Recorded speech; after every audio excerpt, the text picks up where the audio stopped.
बेखियानू नजर कोई आवे ना अखियानू नजर कोई आवे ना अखियानू तू दिसदा तेनू मेरी नजर लग जावे ना अखियानू तू दिसदा दोस्ती हम नहीं छोड़ेंगे तोड़ेंगे हम मगर तेरा साथ ना छोड़ेंगे ये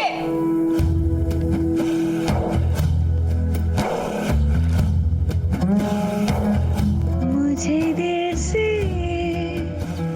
न भुलाना चाहे रोके ये जमाना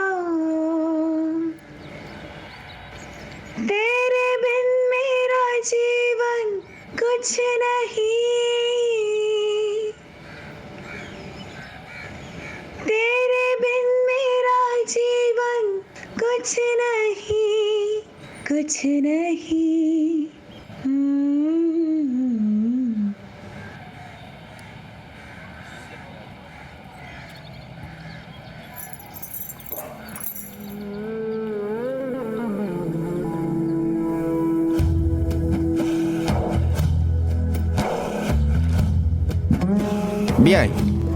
بیاین شما اونجا بشینین بفرمایید بقیه بیاین اینجا بیاین تو بیاین از این طرف بفرمایید بشینین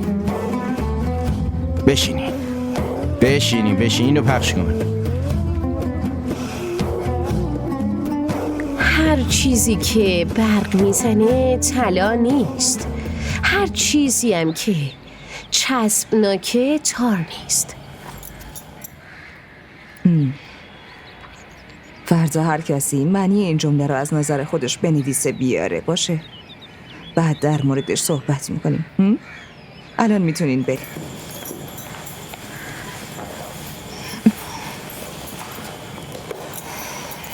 گلسون تو وایسا مینو تو برو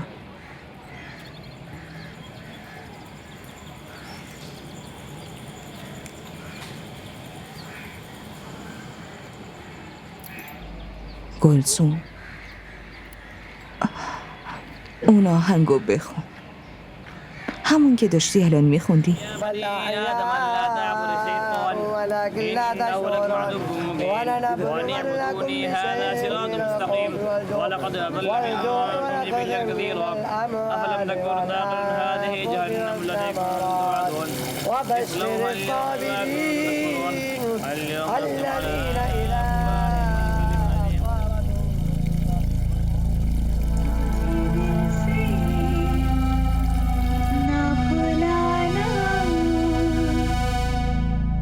मुझे दिल से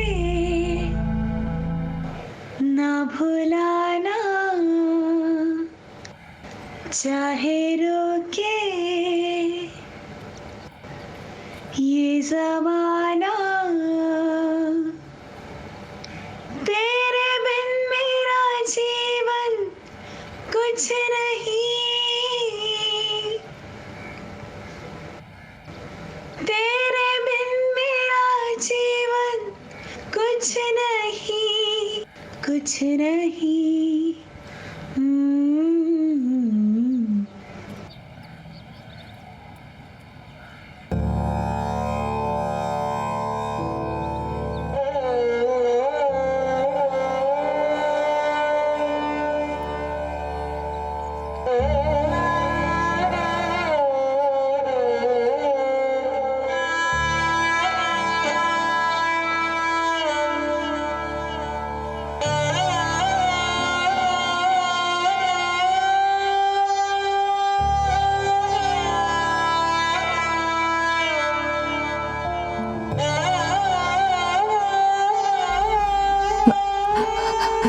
دیگه میتونی بری.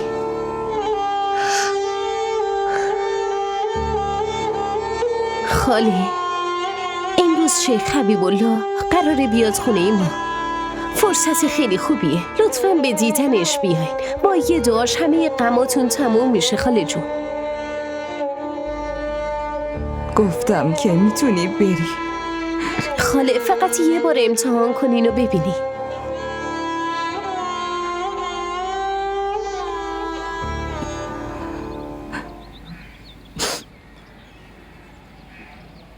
امروز خونه خیلی کار داری. دیگه میتونی بری. خاله شما که خیلی تلاش کردین. این بارم امتحان کنین. خاله به هم اعتماد کنید.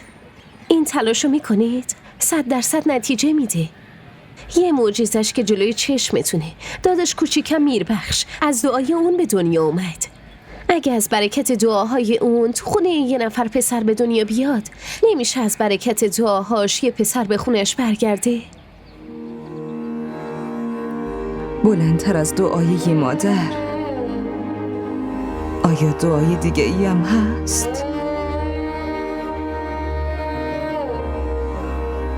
من مسائل خودم رو به اون واگذار کردم.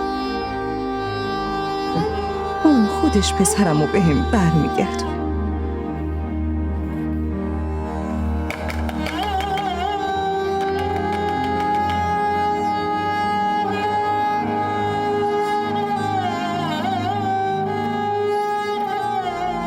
یه دقیقه داداش هارون، یه دقیقه زودی میام. زود باش دیگه. یه ساعت منتظرم. زندایی اونجا عصبانی میشه و تو این خیالت هم نی. 100 بار گفتم منو دنبال تو نفرستن. مرشدین الان قراره بیاد و من اینجا پشت در منتظر تو وایسادم. زود باش دیگه. بریم. وقتی رفتیم خونه میبینی زندایی چقدر عصبانی شد. راستی داداش هارون، امروز شیخ خونمون میاد دیگه نه؟ آره دختر، چند دقیقه دیگه میرسه. واسه همین میگم زود بریم. من میخوام ازش یه دعا بگیرم داداش. دعا واسه چی؟ واسه بیلو. بیلو کیه دیگه؟ بیلو دیگه، بلال، پسر خاله نگار. راستش خاله امروز خیلی غمگین بود، همش گریه میکرد. شیخا دعا رو تو جیبشون نمیگردونن.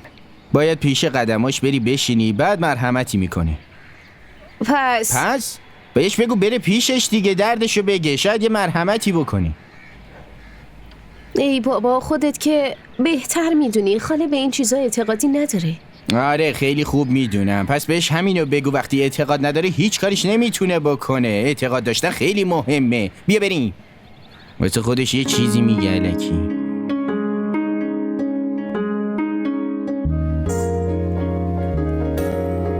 بازی گوشی نکنین، مرشدین قراره بیاد.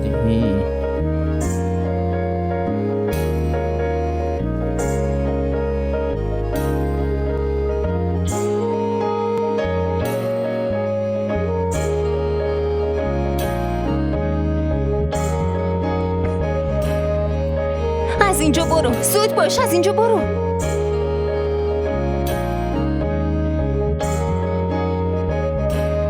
واسه چی نگه داشته بود؟ این دیگه چه وضعیه؟ مگه دیوونه شدیم این اصال بابا بزرگه یا عروسی؟ دیوونه، همین فرصت هست که مامان پسر رو واسه شون عروس انتخاب میکنه. خیلی خوب، اینو بگو، اون چرا نگه داشته بود؟ نکنه دعوت کرده بود؟ تو واقعا دیوونه‌ای. بیچاره گریه میکرد به خاطر بیلو.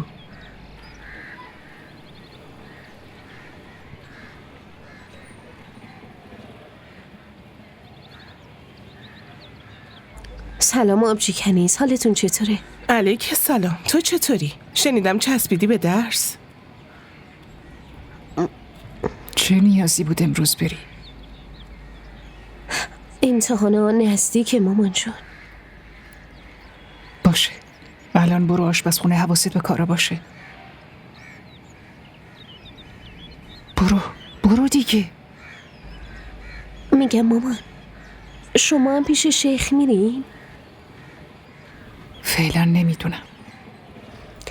یه نفر بهم گفت ازش دعا بگیریم.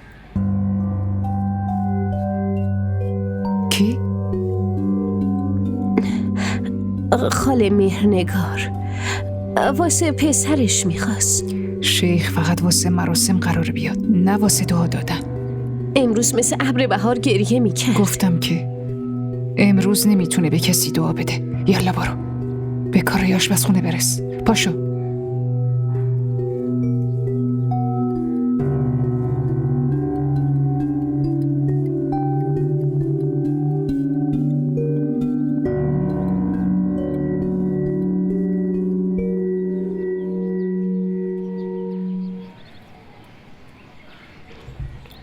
بفرما. یکیش اومد، اون یکیش غیبش زد. معلوم هست شما دوتا کجایین دختر؟ یالا زود دست به جمهور. تو که میدونین میوه رو باید بفرستیم پایین. قبل از اومدن مرشدین از صبح دارم تنهایی کارا رو انجام میدم. این همه چیز درست کردم، برنج، خورش، سالاد، دسر، نوشیدنی، حالم که این میوه ها. یالا زود باش چاقو رو بگیر و این میوه رو قارچ کن. زود باش. من همه کارا رو انجام میدم زنمو. میشه یه کار کوچیک برام انجام بدی؟ نه دختر، دیگه نمیتونم واسطه ای تو بشم. اون فقط واسه مراسم میاد. همین. باشه پس یه کاری میکنم. تو نامه مینویسم میدم شما. فقط نامه رو بهش بدی. تو دیوونه شدی؟ میخوای عموت منو دعوا کنه؟ اون شیخه، وزیر نیست که من ازش درخواست داشته باشم. تو هم دیوونه ای به خدا. اونم برای چه آدمی میخوای این کارو بکنی که اصلا به شیخ احترامم نداره، اصلا ارزش نداره. زود باش، چاقو رو بردار، کاری که بهت گفتم رو بکن. باز داری کجا میری؟ میرم مینو رو صدا بزنم. شما دوتا کار نمی کنین، خودم تنهایی انجامش میدم.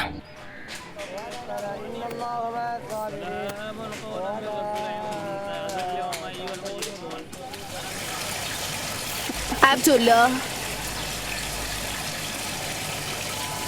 عزیزم، برو میربخش رو صدا بزن.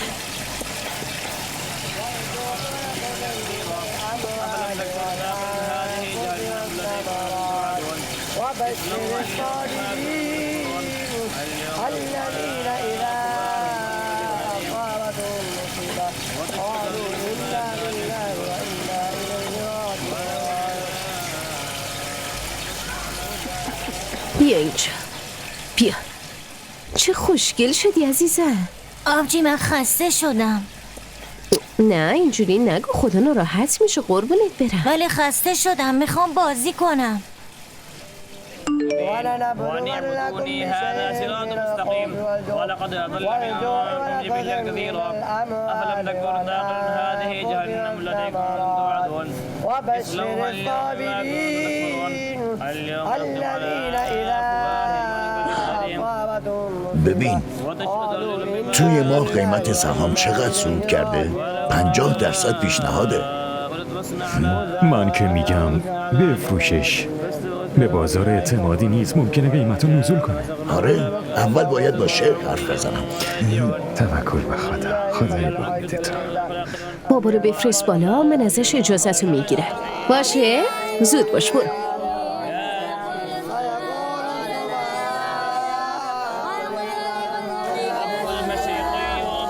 بابا آبجی کارت داره.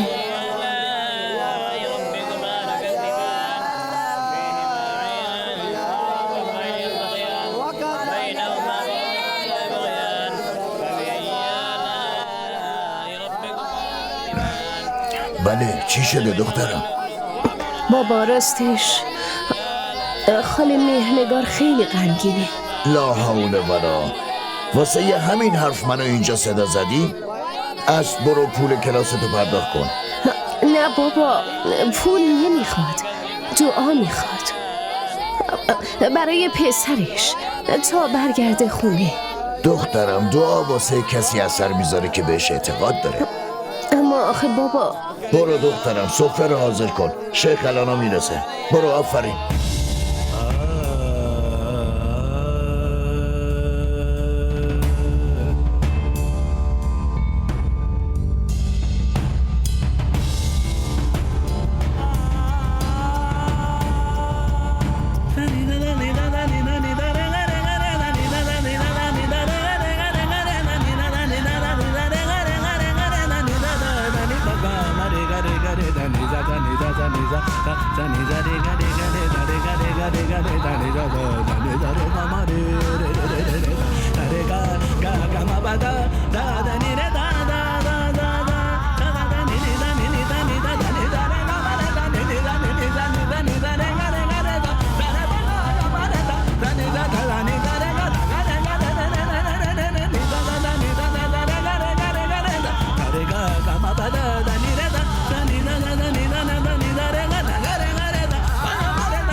تو چرا اینجا وایستدی؟ دختر این آدمه چقدر جذبه داره. اوی نفسم با دیدنش وای میسه. من باهات شرط میبندم فقط یه بار تو چشم یه دختری نگاه بندازه، بدون شک اون دختر از دست میره. میگم مینو، دارم فکر میکنم که همه چی رو بنویسم و بندازم تو جیبش قبل از اینکه بره. مگه جرأتشو داری؟ مگه تو اشکای خاله رو ندیدی؟ پس یه نامه به اسم من براش بنویس از طرف مینو. ساکت شو دیوونه. پیچ نکنین، میری درست حسابی پذیرایی کنی.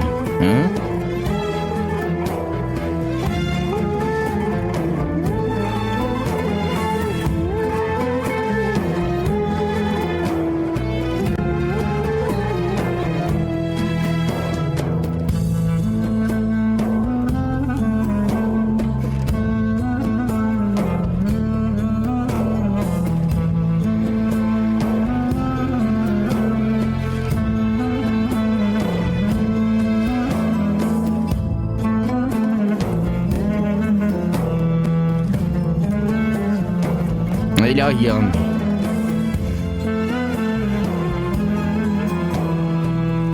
بسم الله الرحمن الرحیم. بسم الله الرحمن الرحیم.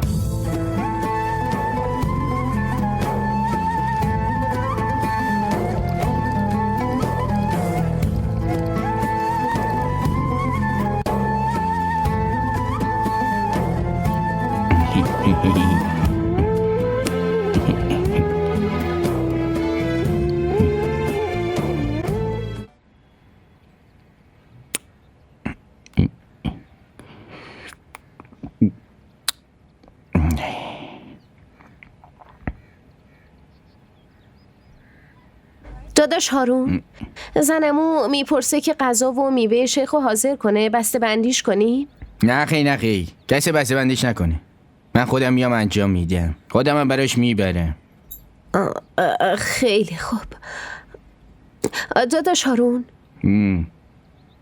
منم باهاتون بیام. دعا مثل دارو نیست که از داروخونه بری و بیاریش دختر جون. ببین تا وقتی که عقیدت محکم و از پیروان اصلی شیخ نباشی دعاش بهت نمیافته. این حرفای خود اونه، با درس خوندن اینا رو نمیفهمی. تو برو من میام.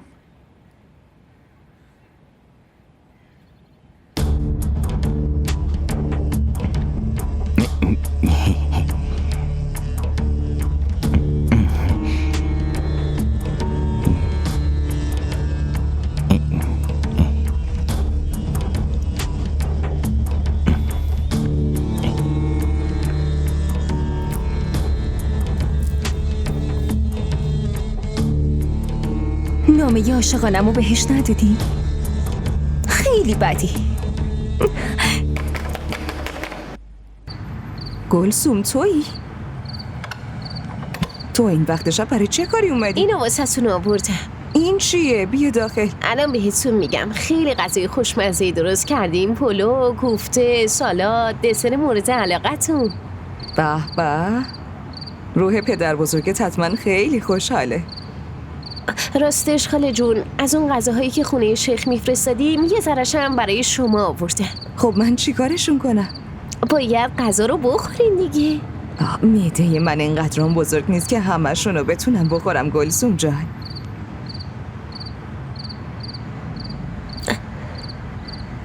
خاله حقیقتش من با شیخ در موردتون حرف زدم. چه حرفی؟ اینکه اون براتون دعا کنه. ممنون. اون آدمی نیست که شما فکر میکنین خاله. خداوند همه چی بهش داده، از کسی توقعی نداره. وقتی داداشم به دنیا اومده بود بابا واسش هدیه بزرگی خریده بود، اما اون نگرفت و ردش کرد. باشه فهمیدم. حالا میتونی بری، دیر شده. همه اینا رو هم تو یه هفته میتونم بخورم. اگه الان بیلو اینجا بود تا فردا هیچی نمیموند.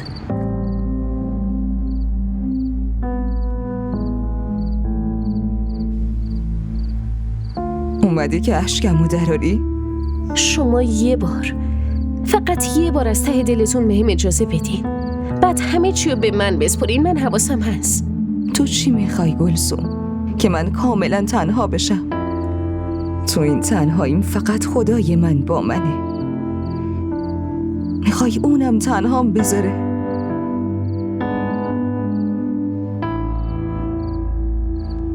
بیخیال. حالا دیگه برو دختر، برو.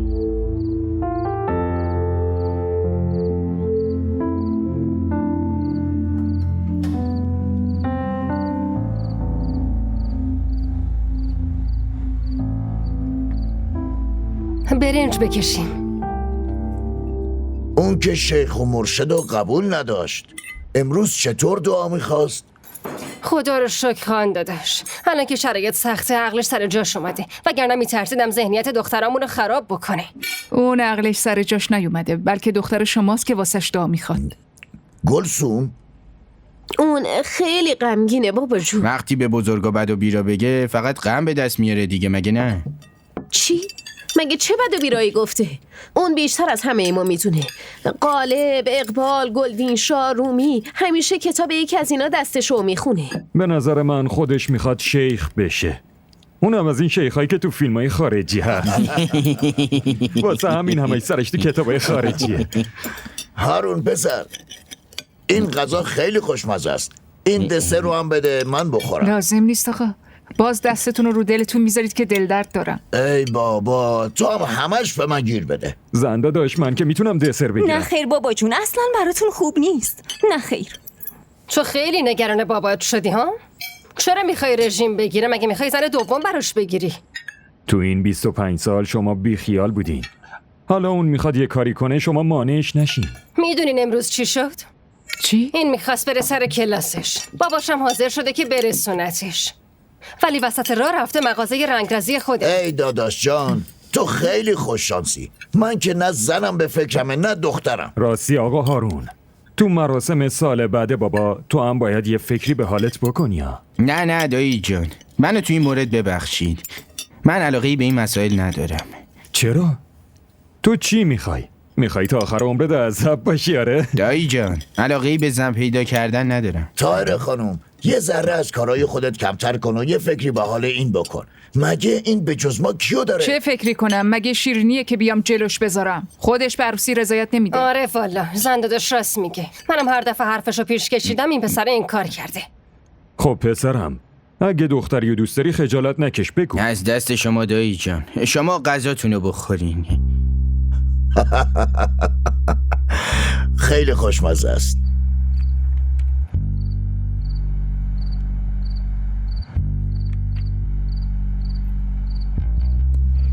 میگم و دختر، به نظر من داداش هارون یه مشکلی داره. من تا امروز ندیدم به هیچ دختری علاقه‌مند باشه. بیجز دختر به همه چیز علاقه داره. ببین اگه اینطوری باشه خیلی در حقش ظلم میشه. بیچاره خانواده‌شو که ندیده، حالا بچه هاش هم نمیتونه ببینه.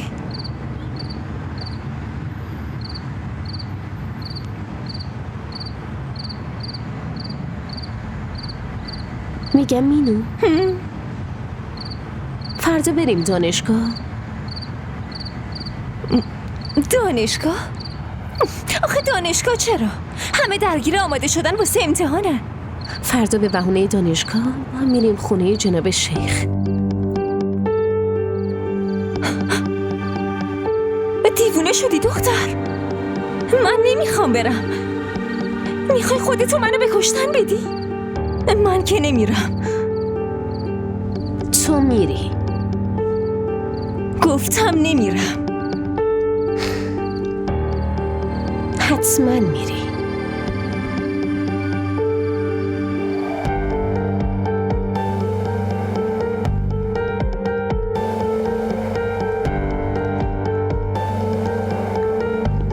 اینجاست آقا وایسی.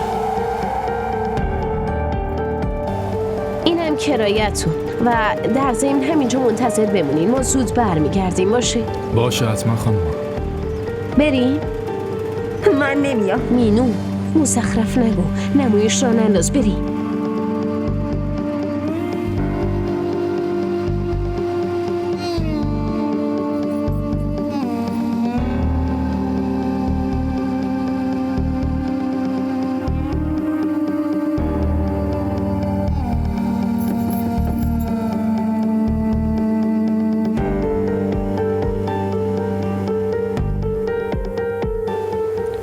بله بفرمایید. سلام علیکم. علیکم سلام. خونه شیخ حبیب همینجاست آقا؟ بله همین خونه است.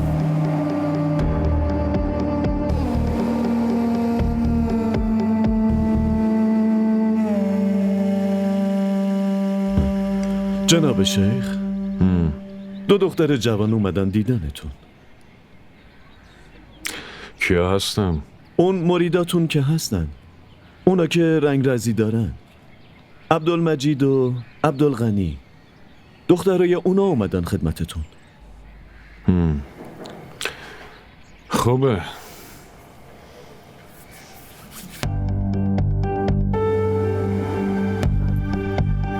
کار خوبی نکردی گلسوم. این حرف به گوش خانواده میرسه. لازم بود خودتو معرفی کنی دختر. آروم باش، هیچی نمیشه. من خودمم میترسم. مگه ندیدی با چه لحنی داشت حرف میزد؟ الان چه احترامی برات میذاره ها؟ تو چی فکر میکنی؟ با شنیدن اسم بابات سری میاد اینجا؟ دیگه اونقدر هم الکی نیست. بابا حداقل روزی چند بار با شیخ حرف میزنه. تجارتمون داره با حرفای شیخ پیش میره. میگه چی کار کن چی کار نکن، چه وسایلی رو بخر، چه سهامی رو بفروش، چه اموالی رو بیار، چه اموالی رو نیار، همه چی رو که شیخ بهشون میگه. داداش هارونم به نظرم هر روز میاد زیارت شیخ. وای خدای من، اگه الان اومده باشه چی؟ بریم لطفا، خواهش میکنم. اینو آروم باش، مسخره بازی در نیار، هیچی نمیشه.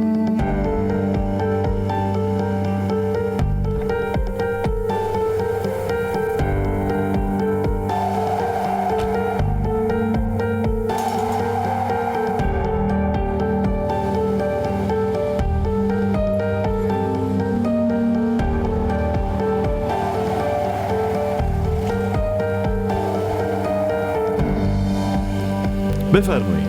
شیخ گفتن بیایید داخل. بفرمایید.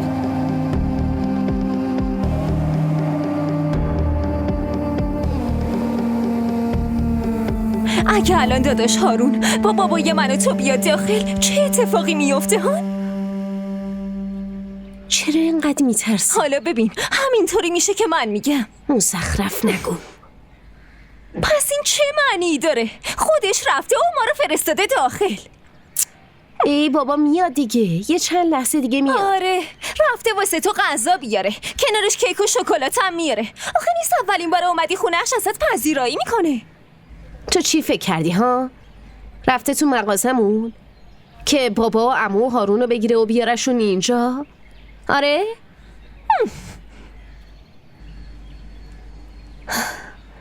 نمیدونم مینو، احساس میکنم قراره چیزی بشه، ولی خودم هم نمیدونم چی.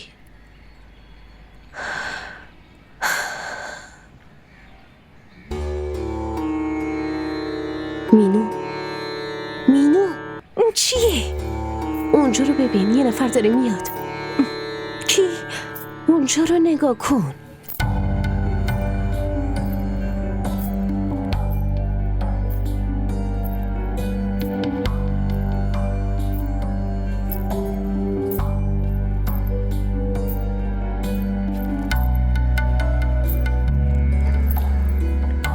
سلام علیکم. سلام علیکم. علیک سلام.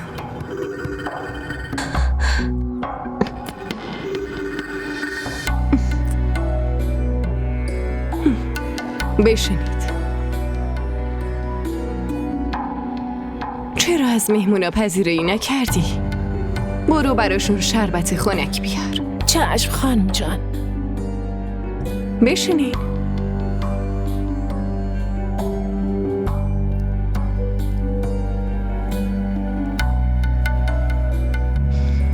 بشینین.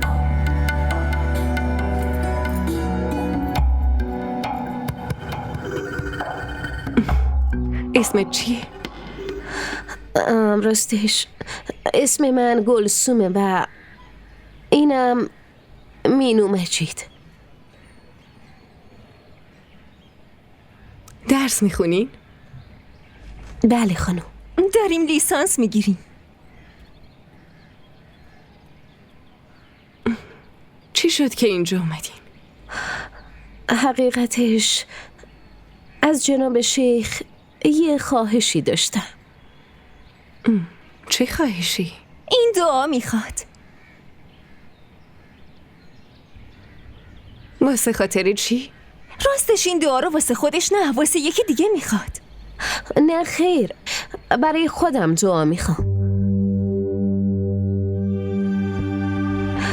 راستش تو محله ما یه خانومی هست که اسمش خاله مهرنگاره.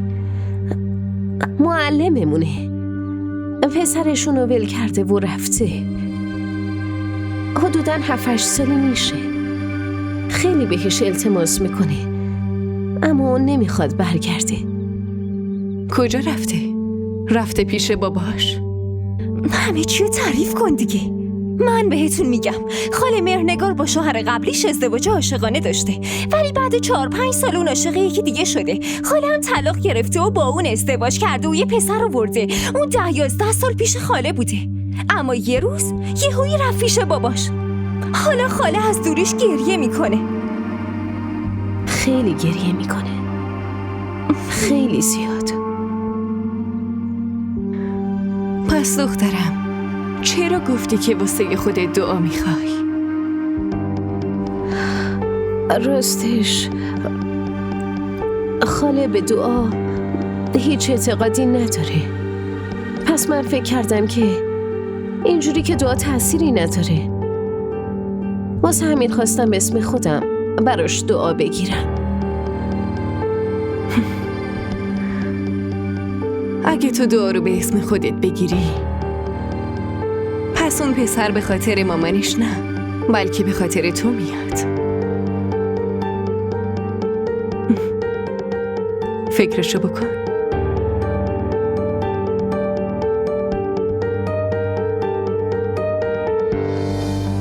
دخترا امروز چرا اینقدر زود اومدین؟ راستش خاله جون خونمون خیلی مهمون اومده بود. فکر کردیم که اینجا بیاییم درسامونو بخونیم، البته اگه مشکلی وجود نداشته باشه. نه خیر، بگو از کار خونه فرار کردی. برین درساتونو بخونین و شلوغکاری هم نکنین، وگرنه دوباره میفرستمتون خونه.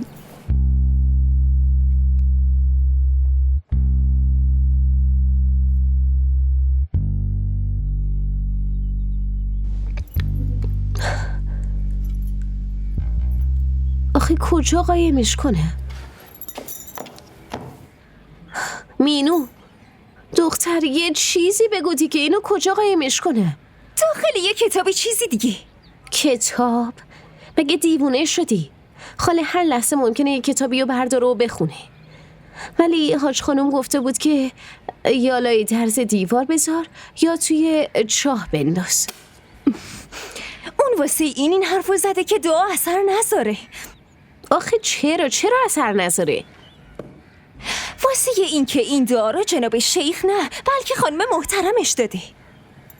خب چه فرقی میکنه؟ چرا فرق نمیکنه؟ یکیش گوشه نشینه و یکیش هم واسه بازی دادن آدمایی مثل تو وقتشو میگذرونه. مینو دختر اینجوری نگو. اون حاج خانم چقدر با همون با احترام رفتار کرد، ما رو داخل دعوت کرد، ولی جناب شیخ چی؟ اون که گذاشت و رفت. به خیال خودش ما رو دعوت کرده. نه خیر، فقط واسه دلخوشی ما اون حرفو زد. اون به خانواده‌مون احترام میذاره. ما از زمان بابا بزرگمون مریدشون هستیم. تو نمیدونی که در اصل حاج خانم دعاش قوی تره، ولی چون خیلی بیرون نمیره جناب شیخ این کارا رو انجام میده. ولی در حق شیخ چه ظلمی شده. اون اصلاً به حاج خانم نمیاد. پیدا کردم مینو، جاشو پیدا کردم. ببین چطوره. آره خوبه. یه بار دیگه هم فکر کن. به چی؟ دعا به اسم توه. نکنه بیلو دوباره برگرده و بلای جون تو بشه.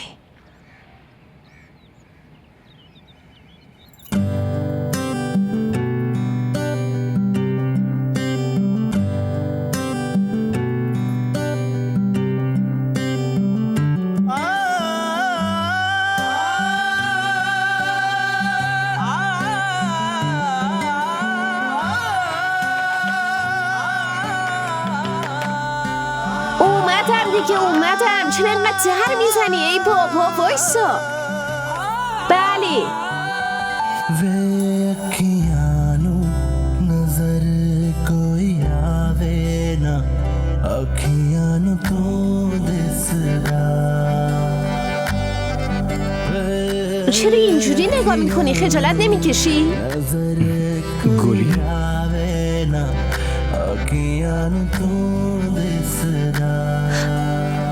بیلو؟ नजर कोई आवे ना अखियानो नजर कोई आवे ना अखियानो तो آخ اینجوری ماساژ نده، گردنمو میشکنی یا یه روزی واقعا میشکنمش.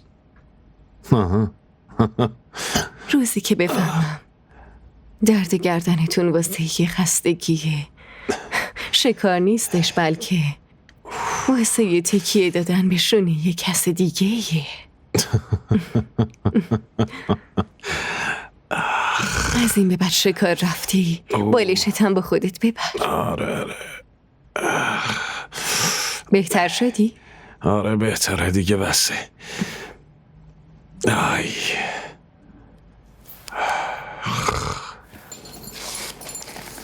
حبیب، داشتم فکر میکردم پسرای تنها خیلی قوی هستن.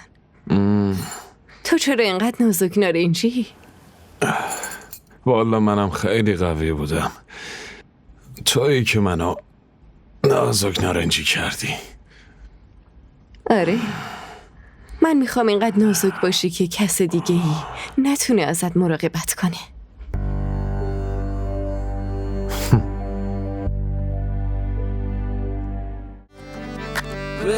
वेखियानो नजर कोई आवे ना अखियानो नजर कोई आवे ना DDTV ارائه کننده بزرگترین سریال های درامای ترکی، کره‌ای، پاکستانی دوبله شده به فارسی می باشد. لطفاً سابسکرایب کنید و عضوی از خانواده ما شوید.